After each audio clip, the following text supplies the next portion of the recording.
ഒരു ഞെട്ടിക്കുന്ന വാർത്ത വന്നിട്ടുണ്ട്. മദ്രസയിൽ രാമനാമം ഉയരുക. ഒരു ഹിന്ദുവിന്റെ അന്ത്യകർമ്മങ്ങൾക്ക് മദ്രസയിൽ വേദിയൊരുങ്ങുക. മദ്രസയില ഏത് AK-47 എങ്ങനെ ഉപയോഗിക്കണമെന്ന് കൊച്ചുകുട്ടികളെ പഠിപ്പിക്കുന്ന മദ്രസയില.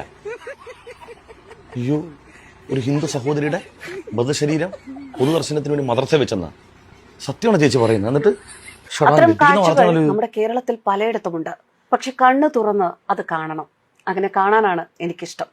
അയ്യോ ചേച്ചി, ഞങ്ങൾ കണ്ണ് തുറക്കാതെ തന്നെ നോർമലായിട്ടിരിക്കുമ്പോൾ തന്നെ ഞങ്ങൾ കാണുന്നുണ്ട്. ഈ നാട്ടിൽ ക്ഷേത്ര കമ്മിറ്റി ഉത്സവം നടത്തിയിട്ട് ബാക്കി വന്ന പൈസ കൊണ്ട് മുസൽമാൻ്റെ കടം തീർത്തു കൊടുത്തതും, പള്ളി കമ്മിറ്റി കൂടി ഒരു ഹൈന്ദവ സഹോദരിയുടെ വിവാഹം നടത്തി കൊടുത്തതും, പള്ളിയും ക്ഷേത്രവും ചേർന്നിട്ട് വൃക്കരോഗിക്ക് ചികിത്സക്കുള്ള പണം സമാഹരിച്ചു കൊടുത്തൊക്കെ ഞങ്ങൾ കണ്ണ് ഇങ്ങനെ തുറക്കാതെ തന്നെ നോർമലായിട്ട് തന്നെ ഞങ്ങൾ കാണുന്നുണ്ട്. എന്നിട്ട് കാര്യങ്ങൾ കണ്ടാൽ പറയാൻ യാതൊരു മടിയുമില്ല. അത്തരമൊരു വാർത്തയിലേക്കാണ് പോകുന്നത്. താമസിക്കുന്ന വീട്ടിലേക്ക് സ്ട്രെച്ചറോ മൊബൈൽ മോർച്ചറിയോ കൊണ്ടുപോകാൻ സാധാരണഗതിയിൽ ചേച്ചിയുടെ താല്പര്യം അങ്ങനെ അല്ലായിരുന്നു. ഇതുവരെ ഞങ്ങൾ കർമ്മ ന്യൂസ് എന്ന് പറയുന്നത് തന്നെ ഞങ്ങൾ എന്താ അറിയോ, കർമ്മ ന്യൂസ് എന്ന് പറഞ്ഞാൽ ഞങ്ങൾ ഈ കൊച്ചി TV ഒക്കെ കാണത്തില്ലേ, കൊച്ചി TV, അതുപോലെയാണ് ഞങ്ങൾ കർമ്മ ന്യൂസ്, ജനൻ TV ഒക്കെ കാണുന്നത്. കാരണം അതിനകത്ത് ഒരു സത്യമില്ല. ഈ പറയപ്പെട്ടതുപോലെ നമ്മൾ അത്ഭുതപ്പെടുത്തുന്ന കൗതുകപ്പെടുത്തുന്ന ചിരി പടർത്തുന്ന സംഗതി മാത്രമേ ഉള്ളൂ. അതിനകത്ത് യാഥാർത്ഥ്യമൊന്നുമില്ല. പൊതുവെ മതവിരുദ്ധത പരത്തുന്ന ന്യൂസ് റീഡർ. അങ്ങനെയാണ് ഞാൻ കേട്ടിട്ടുള്ള വിമർശനങ്ങൾ. അതായത് ഈ ചേച്ചിനെ കുറിച്ച് മതവിരുദ്ധത പടർത്തുന്ന ഒരു ന്യൂസ് റീഡർ എന്നാണ്. ആരാടാ അങ്ങനെ പറഞ്ഞത്? ഇത്രയും പാവപ്പെട്ട ഒരു ചേച്ചി കേരളത്തിൽ വേറെയുണ്ട്. എപ്പോഴും സൗഹാർദ്ദത്തെക്കുറിച്ചും സമത്വത്തെക്കുറിച്ചും സഹവർത്തിത്വത്തെക്കുറിച്ചും ഒക്കെ പറയുന്ന ഇതുപോലെ ഇത്രയും ഒരു നന്മ മരം ന്യൂസ് റീഡർ ലോകത്ത് വേറെ എവിടെ ഉണ്ടാകത്തില്ല. വാ തുറന്നാൽ പള്ളി, മദ്രസ, പാകിസ്ഥാൻ, അഫ്ഗാനിസ്ഥാൻ, പർദ, ഹിജാബ്, ഇതല്ലാതെ ചേച്ചി ഇതുവരെ ഉറക്കത്തിൽ നിന്നിരിക്കുമ്പോൾ തന്നെ ഇന്ന് മുസൽമാൻ്റെ നേരെ എന്ത് തൊടുത്തുവിടാമെന്ന് ആലോചിച്ച് ജീവിക്കുന്ന ഉറക്കത്തിലും ഉണർവിലും ഒക്കെ അവരെ ന്യൂസ് കണ്ട, ഈ വർമ്മ ന്യൂസ് കണ്ടാൽ മതി. ആളിപ്പോൾ പറയണേ അവരെക്കുറിച്ച് അങ്ങനെ തെറ്റിദ്ധരിച്ചെന്ന്. എനിക്ക് കണ്ടപ്പോൾ ഏതാണെന്ന് അറിയോ, ഈ അവഹിതത്തിന് പോയ ആള് കൂടെ ഉണ്ടായിരുന്ന ആടൊക്കെ പറഞ്ഞ് എനിക്കും ഭർത്താവിനോടൊപ്പം ജീവിക്കാൻ താല്പര്യമില്ല. എന്താണെന്ന് വെച്ചാൽ പറഞ്ഞേ ഭർത്താവിന് ഭയങ്കര സംശയരോഗമാണ് എന്ന് പറഞ്ഞ പോലത്തെ അവസ്ഥയെ ചേച്ചി പറഞ്ഞു. കേട്ടുകൊണ്ടിരിക്കുന്നു. എന്നാൽ എൻ്റെ പ്രേക്ഷകരോട് പറയട്ടെ, നല്ല കാര്യങ്ങൾ കണ്ടാൽ പറയാൻ യാതൊരു മടിയുമില്ല. അത്തരം സന്തോഷം. മടിയൊന്നുമില്ലല്ലേ? ഓക്കെ, അറിഞ്ഞാൽ മതി. മടിയൊന്നും ഇല്ലെന്ന് അറിഞ്ഞാൽ മതി. ഒരു വാർത്തയിലേക്കാണ് പോകുന്നത്. താമസിക്കുന്ന വീട്ടിലേക്ക് സ്ട്രെച്ചറോ മൊബൈൽ മോർച്ചറിയോ കൊണ്ടുപോകാൻ കഴിയാത്ത ഒരു കുടുംബം. ആ കുടുംബത്തിന് കഴിഞ്ഞ ദിവസം താങ്ങായത് ഒരു മദ്രസയും അവിടുത്തെ മനുഷ്യ സ്നേഹികളും. മദ്രസയിലെ മനുഷ്യ സ്നേഹികളും. സാധാരണ മദ്രസ എന്ന് പറയുമ്പോൾ നിങ്ങൾ വിളിക്കാറുള്ള വേറൊരു പേരാണ്. എന്നിരുന്നാലും വലിയ സന്തോഷം എന്തറിയോ, നിങ്ങൾക്ക് ഇന്നെങ്കിലും മുസൽമാന്മാരെ കുറിച്ച് ഒരു നന്മയെങ്കിലും നിങ്ങൾ പറയുന്നുണ്ടല്ലോ. അത് ആ മതത്തിൻ്റെ ആശയങ്ങൾ ഉൾക്കൊണ്ടതിൻ്റെ പേരിലും ആ മദ്രസയിൽ എന്താണ് പഠിപ്പിക്കുന്നു എന്നതിൻ്റെ പ്രത്യക്ഷ അടയാളം നിങ്ങൾക്കിപ്പോൾ ബോധ്യമില്ലേ? ഇല്ലേ? 99% മുസ്ലിമീങ്ങളും മോശപ്പെട്ടവരും തീവ്രവാദികളാണെന്ന് വിചാരിക്കുക. 1% നല്ല ഉണ്ട് എന്ന് നിങ്ങളെ കൊണ്ട് പറയിപ്പിച്ചില്ലേ? അതാണ്.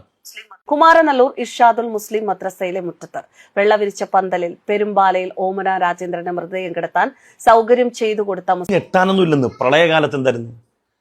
നമ്മുടെ 2018 പ്രളയകാലത്ത് എന്ത് സംഭവിച്ചു? എത്രയോ സ്ത്രീകൾ മുസ്ലിം പള്ളിയുടെ അകത്ത് അഭയം പ്രാപിച്ചിട്ടുണ്ടായിരുന്നു. അവർക്ക് ഭക്ഷണവും മറ്റുള്ള സാധനങ്ങളും ഒക്കെ. അതുപോലെ തന്നെ വയനാട് ദുരന്തത്തിൽ ഇതെല്ലാം മുസ്ലിം. കേരളത്തിലെ മൊത്തത്തെ നോക്കിക്കഴിഞ്ഞാൽ ആതുര സേവന രംഗത്ത് ഏറ്റവും കൂടുതൽ ഉള്ളതാരാ? മുസ്ലിങ്ങളല്ലേ? തർക്കമുണ്ടാ? ഇതിപ്പോൾ അത്ഭുതപ്പെടാനും മാത്രം ഒന്നുമില്ല. ഈ ചേച്ചിക്ക് അത്ഭുതം വന്നത് കാരണം ചേച്ചിക്ക് ഇത് ആത്മാർത്ഥമായിട്ട് കൊടുത്ത വാർത്തയല്ലേ ഇത്. ചേച്ചി ഇത് വാർത്തയാക്കിയിട്ടില്ലെങ്കിൽ ഇവിടുത്തെ 99% മുൻനിര മാധ്യമങ്ങൾ വാർത്തയാക്കും. അപ്പം നിങ്ങൾ എന്ത് ചെയ്യും? ജനങ്ങൾ അവഗണിക്കുമെന്ന് കണ്ടുകൊണ്ട് നിങ്ങളിത് കൊടുക്കുന്നതാ.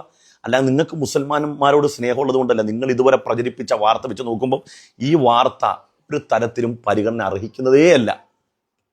നിങ്ങളുടെ കൂട്ടത്തിൽപ്പെട്ട ആളുകൾ ഒരുപക്ഷെ പല്ല് നിർമ്മും, ഇവർക്ക് വേറെ പണിയൊന്നുമില്ല, എന്തിനാ ഇതൊക്കെ പറയുന്നത് പോയി. അതാണ് സംഭവിക്കുക. ഞങ്ങളുടെ ഈ കേരളത്തിലെ ഹിന്ദുവും മുസൽമാനും ക്രൈസ്തവരും ഒക്കെ ഇങ്ങനെയൊക്കെ പാരസ്പര്യത്തോടെ ജീവിക്കുന്നവരാണ്. ഒരു പ്രശ്നം വരുന്ന സമയത്ത് ഇവിടുത്തെ ദുരന്തങ്ങളിലൊക്കെ നോക്കിയാൽ മതി. അവിടെയൊക്കെ മുസ്ലിം സാന്നിധ്യം എത്ര വലുതായിരുന്നു എന്നും. PSC പരീക്ഷ നടക്കുന്ന സമയത്ത് അവിടെ വെയിറ്റിങ്ങിലായിട്ട് നിൽക്കുന്ന എത്രയോ മനുഷ്യർക്ക് ഭക്ഷണവും വെള്ളവും ഒക്കെ പള്ളി ജമാഅത്ത് കമ്മിറ്റികൾ ഒരുക്കി കൊടുത്തിട്ടുണ്ട്. അവർക്ക് താമസിക്കാനുള്ള സൗകര്യം. എത്ര വാർത്തകൾ നമ്മൾ കണ്ടു കഴിഞ്ഞു. ചേച്ചിക്ക് ഇത് കണ്ടപ്പോൾ ഭയങ്കര ഞെട്ടലായിപ്പോയി. ഇനി ഞെട്ടാനും മാത്രം ഒന്നുമില്ലത്. ഉയരുന്ന നാമജപത്തിനിടയിൽ അന്ത്യകർമ്മങ്ങൾക്കുള്ള ഒരേ മനസ്സോടെ തയ്യാറെടുപ്പിലായിരുന്നു ബന്ധുക്കളും മുസ്ലിം നാമജപം സഹോദരങ്ങളും. ഉയർന്നപ്പോഴേ ഈ AK-47 ബാല്യകാലത്ത് പഠിപ്പിക്കുന്ന മദ്രസയിൽ നിന്ന് ആരെങ്കിലും വന്ന് തടഞ്ഞായിരുന്നു? ഇല്ലല്ലേ? അവിടെ നാമജപം നടന്നു, കീർത്തനങ്ങൾ നടന്നു, അല്ലേ? അന്ത്യോപചാരങ്ങൾക്കുള്ള മന്ത്രങ്ങൾ നടന്നു. ആരെങ്കിലും തടഞ്ഞു? ഇല്ലൊക്കെ മദ്രസ വെച്ചാണെന്നത്. അള്ളാഹു അക്ബർ കേൾക്കുമ്പോൾ എന്തൊരു ചൊറിച്ചിലായിരുന്നു, ചൊറിയലോട്. ഇപ്പൊ ബുദ്ധിമുട്ടൊന്നുമില്ലേ? ഞങ്ങൾക്ക് ഇതൊക്കെ ഉൾക്കൊള്ളാനുള്ള മനസ്സുണ്ട്. നിങ്ങൾ ഉൾക്കൊള്ളുമെന്ന് പറഞ്ഞിട്ട് നിങ്ങൾ ഉൾക്കൊള്ളാതിരിക്കലാണ് പരമാവധി. മുസ്ലിം സഹോദരങ്ങളും ഖുർആൻ പഠിപ്പിക്കുന്ന ഇടമാണ്. അവിടെ ആദ്യമായി ഹിന്ദു കുടുംബാംഗത്തിന്റെ അന്ത്യകർമ്മങ്ങൾക്ക് ഇടമൊരുങ്ങി. അത് വർഷങ്ങളായുള്ള ഒരു സ്നേഹബന്ധത്തിന്റെ കഥ കൂടിയാണ്. ഒരുപാട് നാളുകളായി പഴയ മദ്രസയുടെ അടുത്തായി വാടകയ്ക്ക് താമസിച്ചിരുന്ന കുടുംബത്തിനരികിൽ എന്നും ഉണ്ടായിരുന്നു ആ മദ്രസയിലെ അംഗങ്ങളുടെ സ്നേഹം. പ്രധാന മസ്ജിദിലെ സ്ഥല സൗകര്യക്കുറവ് മൂലം മദ്രസയുടെ പ്രവർത്തനം നടക്കുന്ന ഇടയാടി സ്കൂൾ റോഡിലുള്ള മക്ക മസ്ജിദിന്റെ കെട്ടിടത്തിന്റെ എതിർവശത്തെ ഇടവഴിയിലാണ് ഈ കുടുംബം താമസിച്ചിരുന്നത്. ഒരു മാസമായി ഓമന എന്ന ഈ കുടുംബത്തിലെ ഗൃഹനാഥ അസുഖബാധിതയായ മെഡിക്കൽ കോളേജിൽ ചികിത്സയിലായിരുന്നു.